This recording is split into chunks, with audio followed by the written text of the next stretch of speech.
بسم الله الرحمن الرحيم. يا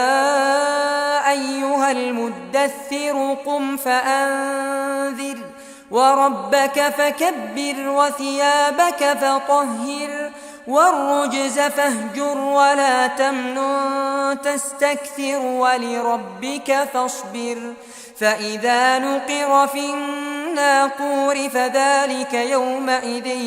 يوم عسير على الكافرين غير يسير. ذرني ومن خلقت وحيدا وجعلت له مالا ممدودا وبنين شهودا ومهدت له تمهيدا ثم يطمع أن أزيد كلا إنه كان لآياتنا عنيدا سأرهقه صعودا إنه فكر وقدر فقتل كيف قدر ثم قتل كيف قدر ثم نظر ثم عبس وبسر ثم أدبر واستكبر فقال إن هذا إلا سحر يؤثر إن هذا إلا قول البشر سأصليه سقر وما أدراك ما سقر لا تبقي ولا تذر لواحة للبشر عليها 19 وما جعلنا أصحاب النار إلا ملائكة وما جعلنا عدتهم إلا فتنة للذين كفروا ليستيقن الذين أوتوا الكتاب ويزداد الذين آمنوا إيمانا ولا يرتاب الذين أوتوا الكتاب والمؤمنون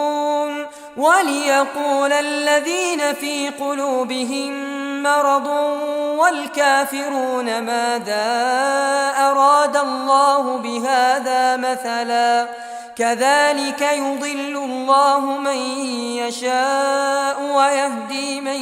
يشاء وما يعلم جنود ربك إلا هو وما هي إلا ذكرى للبشر كلا والقمر والليل إذ أدبر والصبح إذا أسفر إنها لإحدى الكبر نذيرا للبشر لمن شاء منكم أن يتقدم أو يتأخر كل نفس بما كسبت رهينة إلا أصحاب اليمين في جنات يتساءلون عن المجرمين ما سلككم في سقر قالوا لم نك من المصلين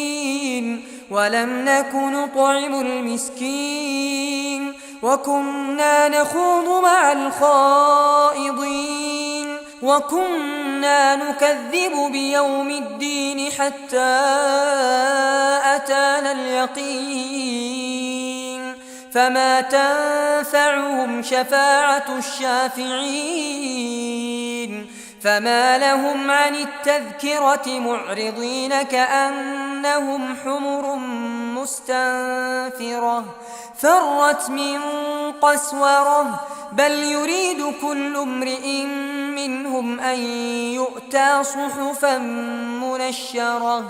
كلا بل لا يخافون الآخرة كلا إنه تذكرة فمن شاء ذكره وما يذكرون إلا أن يشاء الله هو أهل التقوى وأهل المغفرة.